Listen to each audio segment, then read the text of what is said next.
तो ये कहानी है दो मुख्तलिफ दुनिया की जिनके दरमियान जंग हो जाती है। तो कहानी के शुरू में हम एक ऑक्स को देखते हैं जिसका नाम कोराना था। वो अपने झुंड का सरदार था और इस वक्त वो अपनी बीवी के साथ था क्योंकि उसकी बीवी प्रेग्नेंट थी। और वो एक दूसरे के साथ बातें कर रहे थे कि जब हमारा बच्चा पैदा होगा तो वो बड़ा होके एक सरदार बनेगा क्योंकि वो पदेशी सरदार है। लेकिन वहां पर हुकूमत थी गुलदान नाम के एक ऑक्स की जिसके पास के हरा जादू है। वो अपने हरे जादू के जरिए लोगों में जहर फैलाता है और उसे अपना जादू करने के लिए इंसानों की रूहों की ज़रूरत है। वो इंसानों की रूहों को पी लेता और उससे अपना जादू फैला देता। अब सभी ऑक्स एक जगह इकट्ठे होते हैं जहां पर के गुलदान ने उनको इकट्ठा किया था। और गुलदान उनको कहता है कि हम दीवार के दूसरे पार जा रहे हैं जहां पर के इंसानों की दुनिया है। वहां जाके हमें इंसानों पर हुकूमत करनी है। लिहाजा वो वहां पर एक दीवार को खोल देता है जिससे कि सभी ऑक्स दूसरी दुनिया में जाने लगते हैं। लेकिन जैसे ही वो दूसरी दुनिया में पहुंचते हैं तो कोरोना की बीवी को प्रेगनेंसी की दर्दें शुरू हो जाती है जिससे कि वो वहां पर एक बच्चे को जन्म देती हैं। लेकिन जब वो बच्चे को जन्म देती है तो उसका बच्चा मरा हुआ पैदा होता है। तो तभी गुलदान वहां एक हिरनी की रूह को निकालकर उस बच्चे में फूंक देता है जिससे कि वो बच्चा जिंदा हो जाता है। अब ये सीन शिफ्ट होता है और हमें सेनापति लोथर को दिखाया जाता है जहां पर उनकी हुकूमत पर कुछ अनजान लोगों ने हमला कर दिया था।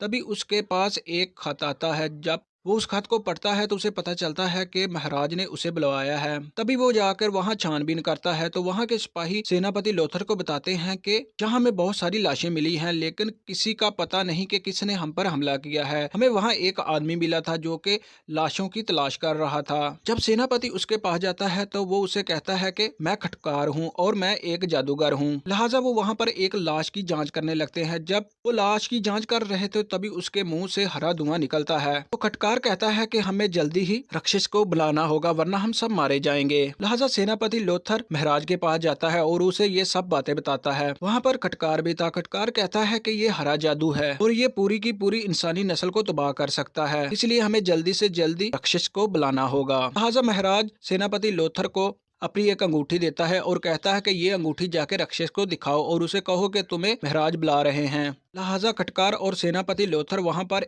मौजूद एक बहुत बड़े परिंदे के ऊपर बैठते हैं और राक्षस की तरफ जाने लगते हैं। लिहाजा वो वहां पहुंच जाते हैं। खटकार वहां मौजूद लैब में कुछ किताबों को देखने लगता है जबकि सेनापति लोथर राक्षस के पास चला जाता है। वो राक्षस से जाके कहता है कि तुम्हें महाराज ने बुलाया है। तो तभी वहां पर खटकार भी आ जाता है। राक्षस उस पर अपने जादू से हमला करता है तो वो उसे बताता है कि हम तुम्हारी मदद के लिए यहाँ आए हैं क्योंकि इनकी हुकूमत पर हरे जादू का असर हो गया है। लिहाजा राक्षस अपने जादू से वहां एक घेरा बना लेता है जिसमें कि वो सभी उस घेरे के अंदर चले जाते हैं और जादू की मदद से वो महाराज के पास पहुंच जाते हैं। अब महाराज वहां पर राक्षस को सारी बातें बताते हैं और उसे कहते हैं कि हमारी रक्षा करो। तो राक्षस कहता है कि मैं तो तुम्हारी मदद के लिए ही यहाँ आया हूँ।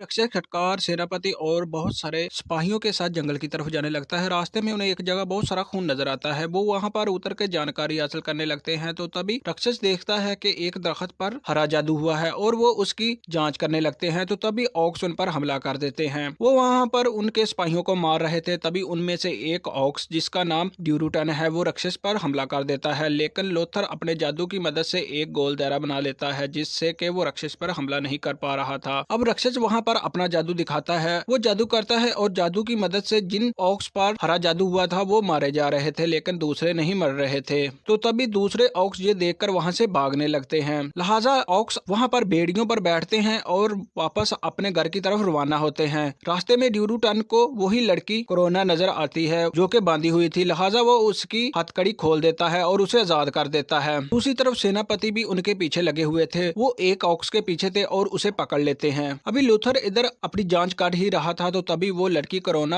लूथर पर हमला कर देती है लेकिन लूथर अपने जादू की मदद से उसे कैद कर लेता है। अब वो उसे बांध के अपने साथ ले जा रहे थे। लिहाजा सेनापति उस लड़की कोरोना को बादशाह के सामने पेश करता है। तो बादशाह पूछता है कि तुम कौन हो और कहां से आई हो और तुम्हारा नाम क्या है। तो वो कहती है कि मेरा नाम कोरोना है और हमारी दुनिया खत्म हो चुकी है, इसलिए जमीन की खूबसूरती ने हमें अपनी तरफ खींचा है और हम यहाँ चले आए। तो खटकार उस लड़की से पूछता है कि तुमने हमारी जुबान कहाँ से सीखी देखी। तो वो लड़की कहती है कि गुलदान ने बहुत सारे इंसानों को पकड़ा था और मैंने ये लैंग्वेज वहाँ से ही सीखी है। तो बादशाह पूछता है क्या वो हमारे आदमी हैं? तो वो लड़की कहती है जी वो तुम्हारे आदमी हैं। तो बादशाह कहता है कितने? तो लड़की बताती है कि बहुत सारे। तो बादशाह कहता है कि तुम उसके साथ क्या करोगे? तो लड़की कहती है कि गुलदान उनकी बलि देगी जिससे कि वो दीवार को दोबारा से खोल सके और बहुत सारे झुंड को इस जमीन पर वापस मंगवा सके। तो बादशाह कोरोना से कहता है कि अगर तुम हमारी मदद करो तो हम तुम्हें आजाद कर देंगे। तो वो कहती है कि मैं तुम्हारी मदद नहीं करूंगी। लेकिन सेनापति लोथर कहते हैं कि तुम हमारी मदद करोगी। तो वो लड़की कहती है कि क्या तुम मुझे डराना चाहते हो? तो बादशाह कहता है नहीं, मैं तुम्हें डराना नहीं चाहता, बल्कि हम सिर्फ और सिर्फ अपने लोगों की हिफाजत करना चाहते हैं और उन्हें बचाना चाहते हैं। लिहाजा वो लड़की मान जाती है। अब खटकार, सेनापति लोथर और सिपाही उस लड़की के साथ उस दीवार की तरफ जाने के लिए रवाना हो जाते हैं। रास्ते में एक जगह पर शाम हो जाती है। तो सेनापति खटकार से कहता है तुम यहाँ पर पहरा दो। लिहाजा वो जाकर पहरा दे रहा था, तभी वो उस लड़की को भी देख रहा था। तो लड़की उसे कहती है कि तुम इंसान बहुत ज्यादा कमजोर हो और तुम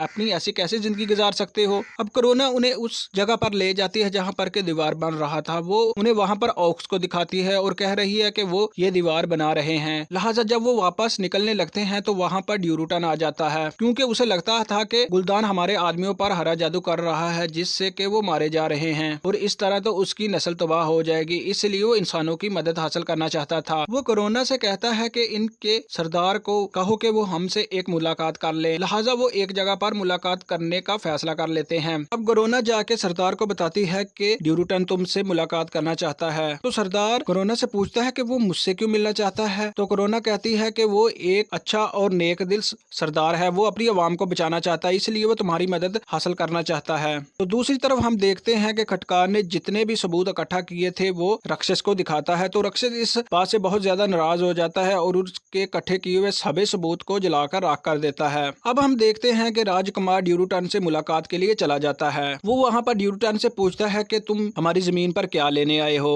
तुम वापस चले जाओ। तो ड्यूरूटन उसे कहता है कि हमारा मकसद तुम्हें मारना नहीं है, हमारी दुनिया पूरी तरह तबाह हो चुकी है। तो राजकुमार कहता है कि हमने तो तुम्हारी दुनिया तबाह नहीं की और तुम मेरी मदद हासिल क्यों करना चाहते हो। तो ड्यूरूटन कहता है कि मैं अपने लोगों की जान बचाना चाहता हूँ। गुलदान हमारे लोगों पर हरा जादू करता है जिससे कि वो बुरी तरह राक्षस में तब्दील हो जाते हैं। ड्यूरूटन राजा से कहता है कि तुम सिर्फ और सिर्फ गुलदान का ध्यान भटकाओगे और हम उसे खत्म कर देंगे। लिहाजा उनमें ये सौदा तय हो जाता है। तो तभी वहाँ पर गुलदान के आदमी भी आ जाते हैं जो कि जमीन के नीचे दबे हुए थे। वो वहाँ पर ड्यूरूटन के आदमियों और राजा के सिपाहियों पर भी हमला कर देते हैं, वो उन्हें मारते जा रहे थे। तो तभी राक्षस वहाँ आकर अपना जादू कर देते हैं। जो लोग जादू के अंदर थे वो तो बच जाते हैं, लेकिन सेनापति लोथर का बेटा बाहर था जिसे के गुलदान के आदमी मार देते हैं। तो सेनापति को अपने बेटे की लाश देखकर बहुत ज्यादा दुख होता है। वो राक्षस से कहता है कि मेरे बेटे की मौत के जिम्मेदार सिर्फ और सिर्फ तुम हो, अगर तुम चाहते तो उसे बचा सकते थे और जब कभी हमें तुम्हारी मदद की जरूरत हुई तो तुम वहाँ पर होते ही नहीं थे। तो लिहाजा राजा सेनापति लोथर को कैद करवा देता है। वो कहता है कि तुम इस हालत में हमारे किसी काम के नहीं हो। लेकिन इधर खटकार को शक हो गया था कि राक्षस पर हरे जादू का असर हो रहा है और वो हरे जादू की लपेट में आ गए हैं।